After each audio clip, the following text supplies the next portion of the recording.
40도를 넘는 기록적인 폭염이 유럽을 덮치면서 빙하와 강 그리고 원전까지 흔들리고 있습니다. 미국 7개 주 상수도 시설을 노린 대규모 사이버 공격에 미네소타 주지사가 연방정부 대응 실패를 강하게 비판했습니다. 트럼프 대통령의 LA 방문을 앞두고 경호원 행세를 하며 경호동선을 살피던 무장 남성의 신원이 공개됐습니다. 미국의 대표적인 학자금 대출 상환 지원 프로그램 세이브가 종료되면서 수백만 명의 상환 부담이 커질 전망입니다. 기생충에 이어 유명 패스트푸드점 살모넬라 집단 감염까지 확인되면서 미국의 먹거리 안전에 경고등이 켜졌습니다. 사고의 충격으로 다치셨나요? 리차드 호프만을 만나십시오. I'm Richard Hoffman. Let me help you. 30년 경력의 멘사 회원 변호사는 사건을 보는 눈부터 다릅니다. 접근의 차이가 가져온 1250만 불이라는 압도적인 결과. 교통사고 상해 사건은 역시 리차드 호프만입니다. 리차드 호프만, 실력의 차이를 보여드리겠습니다. 교통사고 상해 사건, 리차드 호프만 법률그룹 323-782-8600.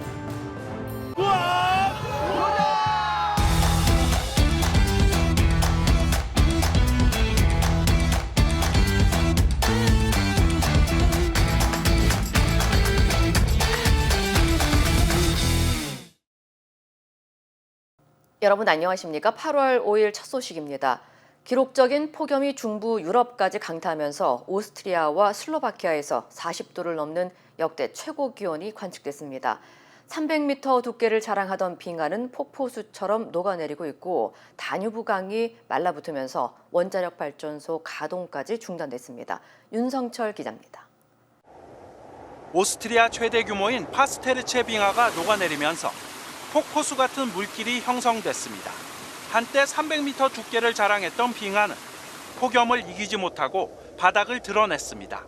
30 Grad Celsius, das ist ja bei uns nicht selbstverständlich und dementsprechend natürlich wird es mit dem Gletscher 오스트리아의 도심은 상황이 더 심각해 불지옥이나 마찬가지입니다. 동부 바트도이치 알텐부르크에선 섭씨 41.2도가 관측돼 전날 수도 빈의 기록을 갈아치웠습니다. 극심한 가뭄까지 이어지면서 일부 관측소에서는 강수량 부족률이 90%에 달하고 있습니다. 슬로바키아에서는 남서부 카메니차 나트 호로돔에서 섭씨 41.4도가 측정됐습니다. 지난 6월 기록한 41.3도를 넘어서는 사상 최고 기온입니다. 폴란드에서도 폭염이 장기간 이어지면서 전국 대부분의 지역에 폭염 경보가 발령됐습니다. 유럽 중부를 덮친 폭염과 가뭄으로 다뉴브강 수위도 역대 최저 수준까지 떨어졌습니다. 위성 사진에는 풍부한 수량을 자랑하던 물길이 모래톱으로 변한 모습이 그대로 담겼습니다. 용수 부족으로 원자력 발전소 가동까지 중단한 루마니아는 긴급 준설 작전에 나서야 했습니다. 극심한 폭염으로 일부 유럽 중부 국가들은 기업들에게 재택근무 허용을 권고하고 있습니다. MBC 뉴스 윤성철입니다. 스페인 땅에는 아프리카에서 수만 명이 바다를 헤엄쳐 들어와 충격을 줬는데 이번에는 170여 명이 보트 한 척에 타고 영국에 밀입국하려다 선박에서 불이 나 가까스로 구조됐습니다. 극우 세력들은 유럽이 위기라며 목소리를 높이고 있는데요. 하지만 밀입국 수는 이미 크게 줄어 정치적 목적으로 위협을 과장한다는 비판이 나옵니다. 베를린에서 이덕영 특파원입니다. 흑인들이 주유지어 배에서 내린 뒤 버스로 옮겨 탑니다. 모두 보트를 타고 영국으로 향하던 밀입국자들입니다. 170여 명이 10m에 불과한 보트 하나를 타고 바다를 건너다 보트에서 불이 나면서 영국과 프랑스 해군에 전원 구조됐습니다. 지난주 스페인령 세우타에 7만여 명이 불법 입국하다 약 80명이 숨진 지 며칠 만에 자칫 대형 참사가 또 일어날 뻔한 겁니다. 소형 보트를 이용한 밀입국 시도가 잇따르면서 영국 정부는 해양 경비를 강화하고 있습니다. Visit very shortly to border force on the south coast to see the situation for myself, assess it, and agree with the Home Secretary what further we need to do. 이어지는 밀입국을 이유로 유럽 정치권은 이민에 대한 혐오 목소리를 높이고 있습니다. 영국의 극우 성향 개혁당은 밀입국을 막기 위해 해군을 동원하겠다고 밝혔고 유럽연합 이민정책 담당자는 스페인 정부의 온건한 태도를 향해 노골적으로 불만을 드러냈습니다. I always say to this regularization discussion, it's not a good signal. EU 내무장관 긴급회의에서도 국경 통제 강화 방안이 집중 논의됐습니다. 하지만 오히려 유럽을 향한 미립국 행렬은 크게 줄어든 것으로 나타났습니다. 지난해 유럽연합 회원국으로 미립국하다 적발된 사건은 2021년 이후 최소치였고 올해 소형 보트로 프랑스에서 영국으로 건너간 경우 역시 작년보다 절반 가까이 감소하며 2021년 이후 가장 적었습니다. Sanchez has to fight the next general election on migration rather than the economy, which has gone rather well. 이 때문에 극우 세력 등이 정치적 목적을 위해 이민자의 위협을 과장하고 있다는 비판이 나오지만 반이민 정서는 이미 대세가 됐습니다. 베를린에서 MBC 뉴스 이덕여입니다. 미네소타를 포함한 최소 7개 주의 상수도 시설을 겨냥한 대규모 사이버 공격과 관련해 팀 월즈 미네소타 주지사가 연방정부의 대응을 강하게 비판했습니다. 월즈 주지사는 이번 공격의 배후로 이란이 거론되는 데 우려를 나타내며 공격이 조기에 발견되지 않았다면 미국 심장부에 막대한 피해를 줄 수 있었다고 주장했습니다. This is the case of a war of choice by the President of the United States against Iran. That country struck into the heartland of America through cyber attacks that had not been found by Minnesota and not stopped could have immense consequences. 연방수사국 FBI에 따르면 지난주 30곳 이상의 상하수도 시설이 공격을 받았으며 일부 지역에서는 급수 시설이 일시적으로 중단되거나 통신 장애가 발생했습니다. 트럼프 대통령은 이번 공격이 이란의 소행은 아니라며 미네소타 주정부의 관리 실패를 원인으로 지목했습니다. If this is Iran, I think by definition this is an act of war or terrorism. Now, what they didn't dramatically affect us. The question would be what would have happened if this wouldn't have been detected right away and they had a week in there? What would they have been able to execute? 미국 정보 당국은 이란과 연계된 해커들의 소행일 가능성을 조사하고 있지만 아직 공격 배후를 공식적으로 확정하지는 않았습니다. 당국은 각 지방 정부에 인터넷과 연결된 제어 장비를 차단하고 수동 운영 체제로 전환할 것을 권고했습니다. 트럼프 대통령의 LA 골프장 방문을 앞두고 경호원 행세를 하다 체포된 무장 남성의 신원이 오늘 공개됐습니다. 연방 검찰에 따르면 트럼프 대통령이 공화당 전국위원회 모금 행사 참석을 위해 방문하기 이틀 전인 지난 2일 렌초 팔로스 버디스의 트럼프 내셔널 골프클럽에서 38살 용의자 제닌 존 타일이 체포됐습니다. 타일은 귀에 이어피스를 착용한 채 골프장 곳곳을 돌아다니며 연방 요원들의 경호 준비 상황을 사진과 영상으로 촬영한 것으로 드러났습니다. 이후 다시 골프장을 찾아 자신이 국무부 소속으로 경호 임무를 수행 중이라고 주장했지만 경찰 조회 결과 다른 강도 사건의 수배자로 확인돼 현장에서 체포됐습니다. 수색 과정에서는 용의자의 주머니에서 할로포인트 탄환이 장전된 16발짜리 탄창이 발견됐고 차량에서는 장전된 9mm 권총과 쌍안경, 보안요원이라고 적힌 배지가 압수됐습니다. 자택 압수수색에서는 불법 개조된 AR 계열 소총과 추가 총기, 방탄복, 다수의 탄약, 수사당국이 우려할 만한 내용이 담긴 노트도 발견됐습니다. FBI는 대통령 방문을 앞두고 경호 활동을 관찰한 정황은 매우 심각하게 받아들이고 있다며 다만 현재까지 대중에 대한 직접적인 위험은 확인되지 않았다고 밝혔습니다. 미국에서 연방 학자금 대출을 갚고 있는 수백만 명의 부담이 크게 늘어날 전망입니다. 바이든 행정부가 도입했던 대표적인 학자금 상환 지원 프로그램인 세이브가 종료되면서 대출자들이 새로운 상환 계획을 선택해야 하는 상황에 놓였습니다.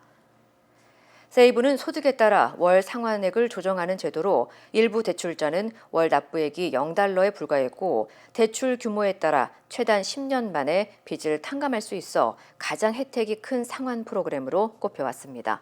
하지만 프로그램이 종료되면서 대출자들은 90일 안에 새로운 상환 방식을 선택해야 하며 그렇지 않으면 표준 상환 방식으로 자동 전환됩니다.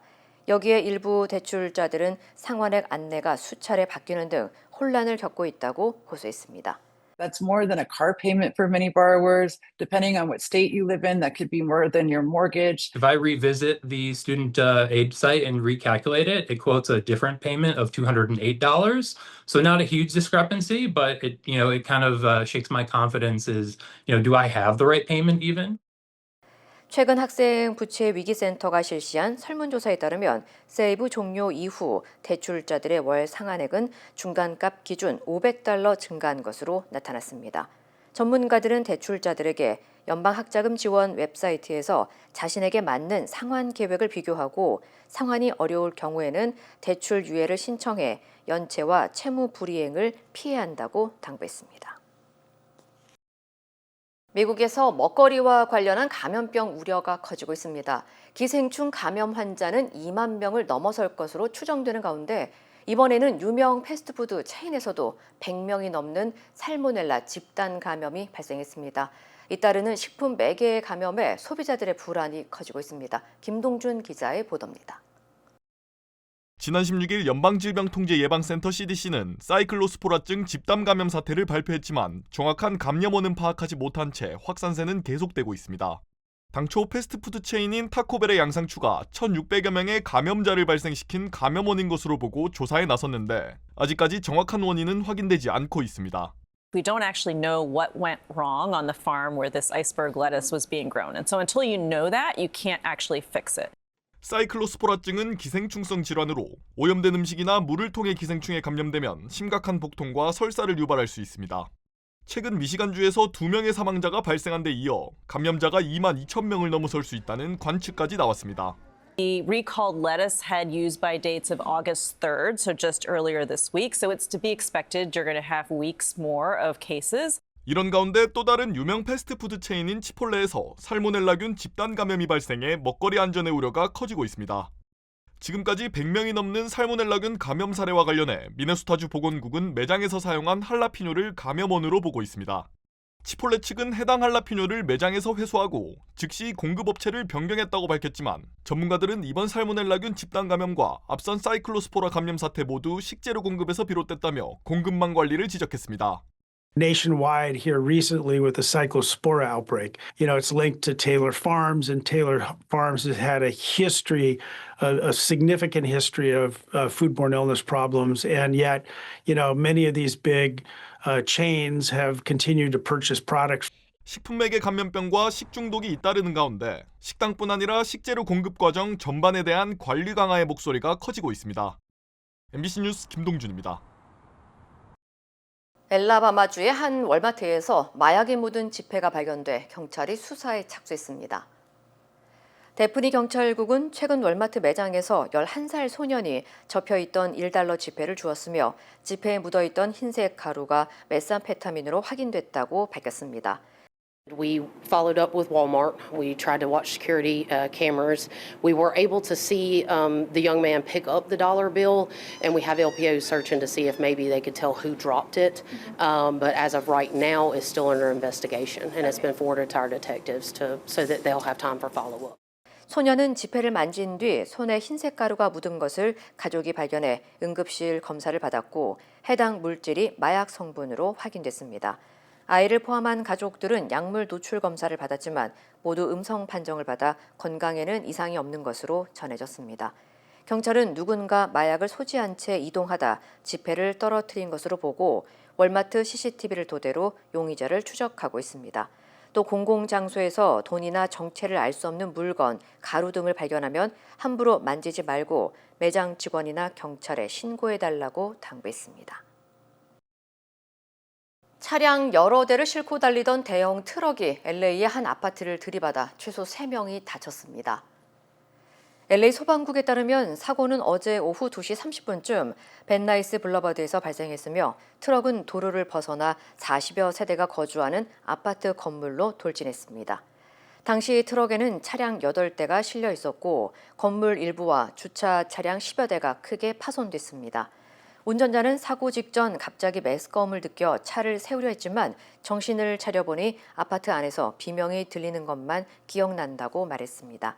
사고 당시 트럭이 들이받은 세대에서는 가족이 점심을 먹고 있었으며 트럭 앞부분이 불과 몇 센티미터 차이로 가족을 비껴가 큰 인명피해는 피했습니다. 이번 사고로 주민 수십 명이 집을 떠나 임시 대피했고 사고 충격으로 가스관도 일부 파손된 것으로 알려졌습니다. 경찰은 운전자의 건강 이상 여부를 포함해 정확한 사고 원인을 조사하고 있습니다. 테네시주 로버트슨 카운티에서는 대형 트레일러 2대가 충돌한 뒤 화재가 발생해 고속도로가 수시간 동안 전면 통제됐습니다.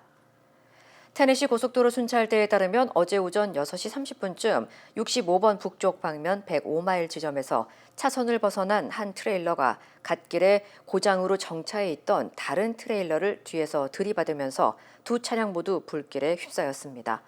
사고로 조지아주 출신의 48세 운전자가 다쳤고 정차해 있던 트레일러의 운전자는 당시 차량에 휴식 공간에 있었지만 다치지 않은 것으로 전해졌습니다. 불이 난 차량 중 한 대는 신문과 종이 제품을 운반 중이었으며 적재물이 도로 위로 쏟아지면서 화재 진압과 잔해 제거 작업이 길어졌습니다. 현재까지 트럭 운전자의 형사처분은 내려지지 않았으며 당국은 정확한 사고 원인을 조사 중입니다.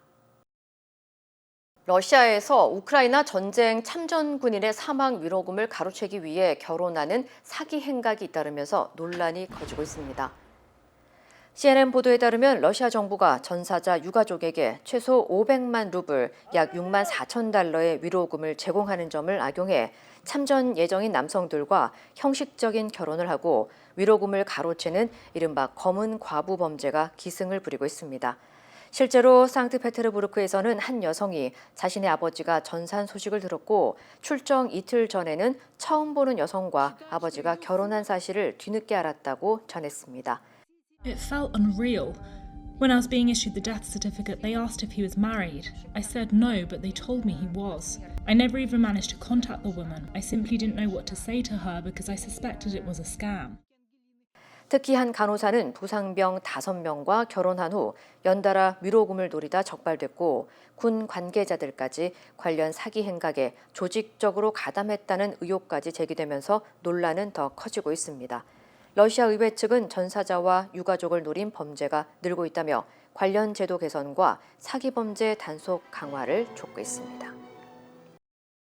캄보디아발 사기 범죄에 대한 대대적인 단속이 이루어지자 이번에는 사기꾼들이 카자흐스탄으로 본거지를 옮겼습니다. 마치 풍선 효과처럼 장소만 바꿔 사기 범죄가 이어지고 있는 건데 국제 공조 수사로 한국인 사기 조직이 적발됐습니다. 김유나 기자입니다. 카자흐스탄 알마티 외곽의 한 주택가. 사기 조직의 작업장이 있다는 첩보를 받고 경찰이 드론으로 수색에 나섭니다. 여기 아마 숨어 있어요. 여기 아마 찾았습니다. 하지만 경찰 수사를 눈치챈 조직은 이미 떠난 상황. 집으로 작업장을 옮겨 수사망을 피하던 중이었지만 결국 국제공조 수사망에 포착됐고 경찰이 일제히 숙소를 덮쳐 은신처 5곳에 숨어있던 조직원 14명을 붙잡았습니다. 아내가 사무실인 거예요? 본인 집이? 들고 나온 거. 캄보디아에서 단속이 강화되자 지난 4월 카자흐스탄으로 넘어온 겁니다. 중국과 국경이 맞닿아 있어 육로로 도주하기 쉽고 인터넷 인프라가 잘 돼 있어 온라인 사기 범죄를 이어가기에 편하다는 이유였습니다.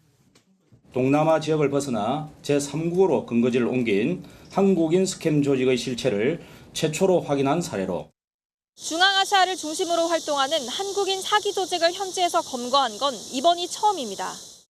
지난 4월부터 현재까지 확인된 피해자는 16명, 피해 금액은 6억 원에 달하는데 경찰은 중국으로 달아난 총책을 쫓는 데 수사력을 집중하고 있습니다. MBC 뉴스 김윤아입니다. 에이미입니다. 골프하면 피부를 포기한다 하시잖아요. 자외선 때문에. 저는 셀리온 GF7 플러스를 사용하는데요. 피부 재생 효과가 정말 최고예요. 그래서 언제나 깨끗하고 탱탱한 얼굴. 7가지 피부세포 성장인자에 세포 노화 억제 특효 성분 NMN과 PDRN까지 플러스. 사람을 아름답게 피부과학 셀리온 GF7 플러스. 네이처메릭 후코이단을 써서 저는 참 행복해요. 환자들이나 손님들이 벌써 후코이단에 대해서 알고 달라고 하시는 분이 대부분이고, 어려운 병에 걸린 사람들, 면역이 제대로 작동이 안 되시는 분들, 떨어지시는 분들, 그런 사람들한테 억지로라도 권하고 싶어요.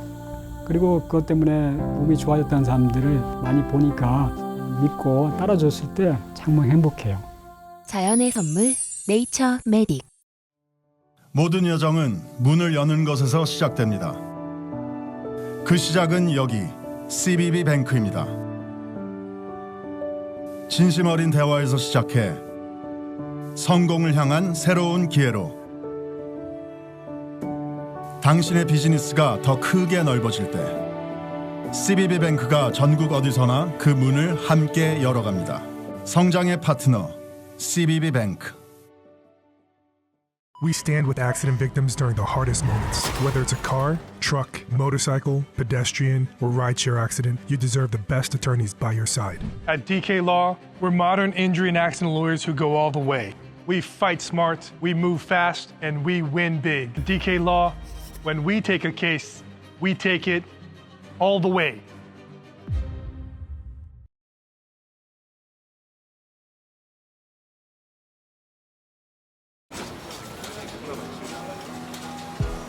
오늘의 가능성에게 내일의 금융을, 쉽지 않은 도전에게 쉬운 금융을,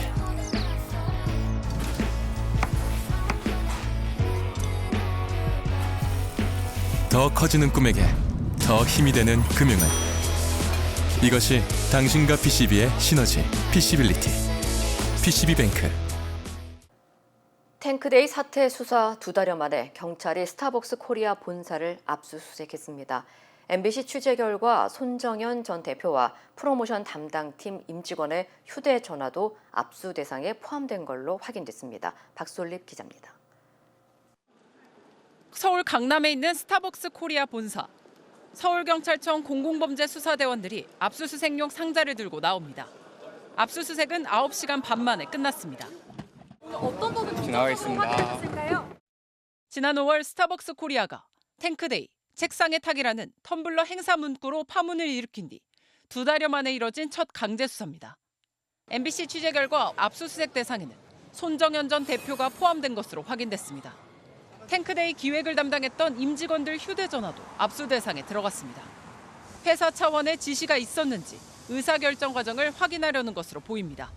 앞서 신세계그룹은 자체 감사 결과를 발표하며 감사 결과의 한계를 스스로 인정해 부실 감사 의혹을 키웠습니다. 커머스팀 팀원 3명은 휴대폰 제출을 거부했고 마케팅과 관련된 이들 사이의 대화 및 업무 처리 내용을 확인할 수 없었던 부분도 있습니다. 경찰이 제시한 영장에는 모욕 혐의가 적시됐습니다. 5.18 민주화운동 유공자와 박종철 열사 유족에 대한 모욕 혐의를 입증하는 데 수사가 집중될 것으로 보입니다. 경찰이 신세계그룹에 대해서도 압수수색을 시도했지만 법원이 그룹 차원의 지시나 관여가 있었는지 소명이 충분하지 않다는 이유로 영장을 기각한 것으로 파악됐습니다. 정용진 회장까지 수사가 이어질지 여부는 신세계그룹 차원의 관여를 입증할 수 있느냐에 따라 갈릴 것으로 보입니다. 전남 광주 5.18 단체와 5.18 기념재단은 늑장 수사를 비판하며 수사 결과를 국민이 납득할 수 있도록 투명하게 공개하고 위법 사실이 확인되면 엄정히 조치해달라고 촉구했습니다. MBC 뉴스 박솔립입니다. 쿠팡이 올 2분기 8천억 원이 넘는 영업 손실을 기록하며 최대 적자를 냈습니다. 하지만 매출과 이용자 수는 오히려 유출 사고 이전보다 늘면서 이른바 탈팡 분위기는 주춤해졌습니다. 임상재 기자입니다. 쿠팡의 모회사인 쿠팡 미국 법인이 올해 2분기에 8,350억 원 영업 손실을 봤다고 미 증권 당국에 보고했습니다.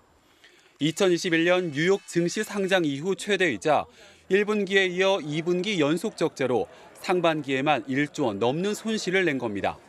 개인정보보호위원회가 부과한 역대 최대 6,200억 원 과징금 비용이 1차 요인.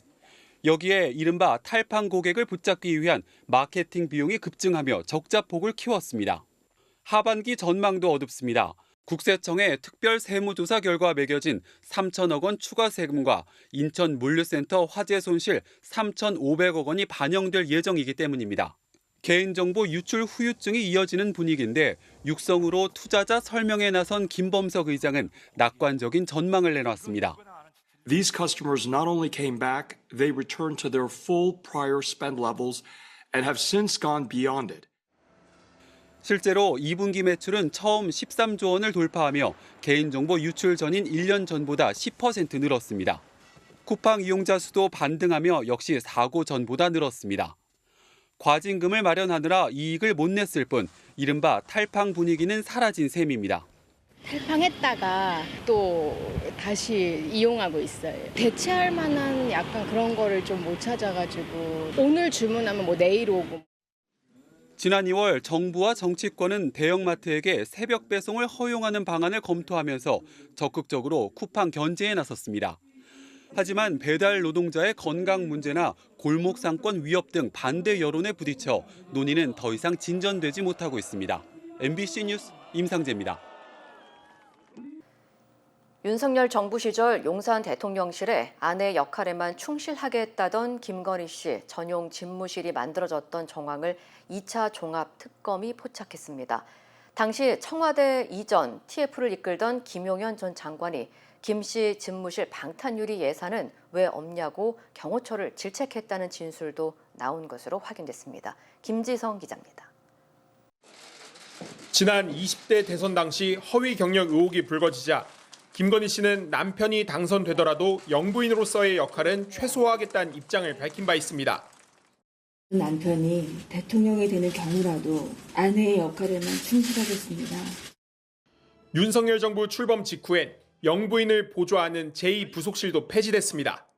하지만 겉으로 보였던 모습과 달리 당시 용산 대통령실에 거액의 세금이 들어간 김 씨의 집무실이 별도로 만들어졌던 정황을 2차 종합특검이 포착했습니다. 관저 이전 특혜 의혹을 수사하던 중 당시 경호처 관계자로부터 관련 진술을 확보한 겁니다. 특검은 김 씨 집무실의 면적이 용산 대통령실 한 층의 절반에 달했던 것으로 보고 있습니다.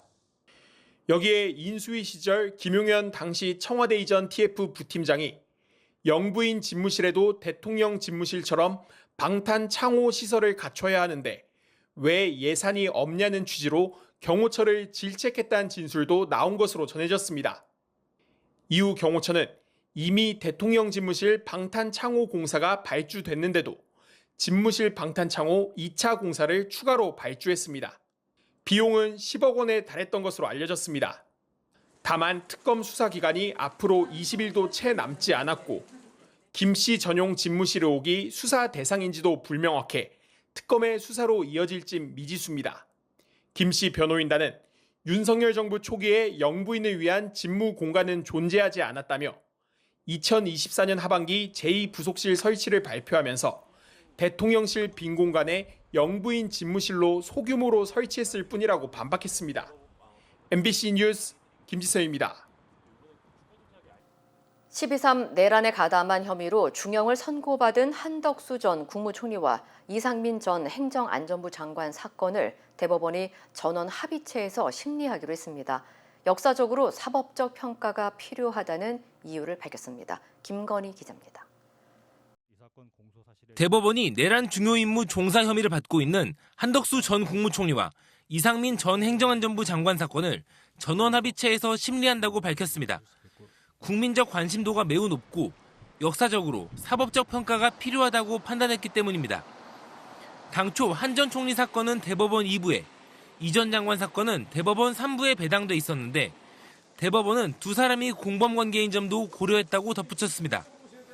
한 전 총리는 국무회의 부의장의 의무를 다하지 않고 불법 계엄에 가담한 혐의 등으로 1심에서 징역 23년, 2심에서 징역 15년을 선고받았고 비상계엄 당일 언론사 단전단수 지시를 한 혐의 등을 받는 이 전 장관은 1심에서 징역 7년, 2심에선 징역 9년을 선고받은 상태입니다. 아직 윤석열 전 대통령의 내란 우두머리 혐의 사건이 2심에 머물러 있기 때문에 대법원은 두 사람의 재판에서 먼저 12.3 비상계엄이 내란인지에 대한 판단을 확정지을 가능성이 높았습니다. 그 사법적 평가를 대법원장이 재판장을 맡고 대법관 대부분이 참여하는 전원합의체를 통해 내리려는 것으로 보입니다. 또한 대통령 견제 책무가 있는 국무총리가 내란이 벌어지는 것을 방치했다는 이른바 부작위 혐의에 대해서도 치열한 법리 논쟁이 있었기 때문에 전원합의체가 기준을 마련할지 주목됩니다. 다만 결론이 늦어지는 것도 사실상 확정됐습니다. 특검법상 상고심 선고기한은 한 전 총리가 오는 7일, 이 전 장관이 12일이었습니다. 그동안 한 전 총리와 이 전 장관 측은 전원합의체 심리를 요구해왔고 특검은 반대해왔습니다. MBC 뉴스 김건우입니다.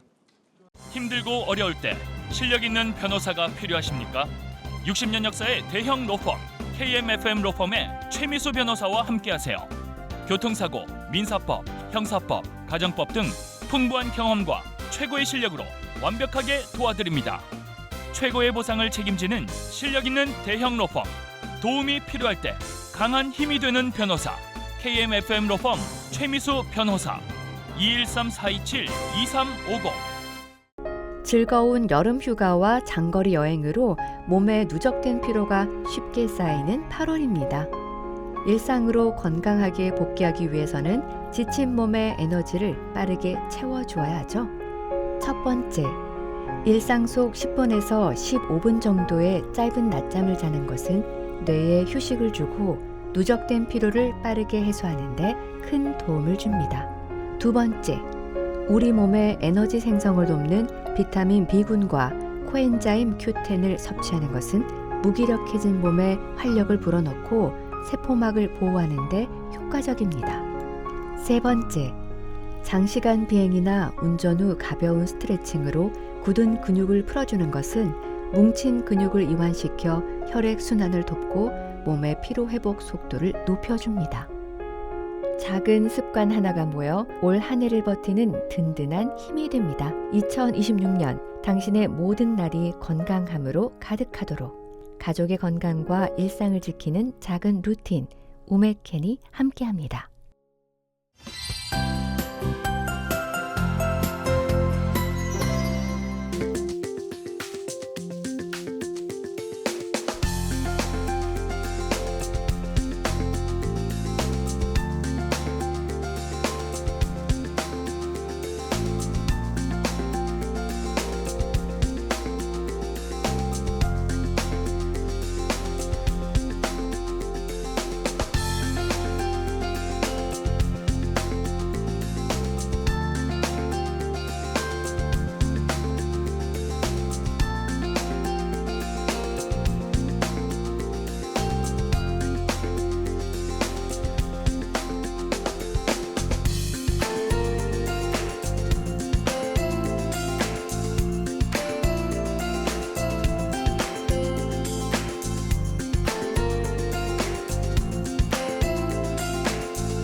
이상으로 8월 5일 수요일 뉴스를 마칩니다. 시청해주신 여러분 고맙습니다.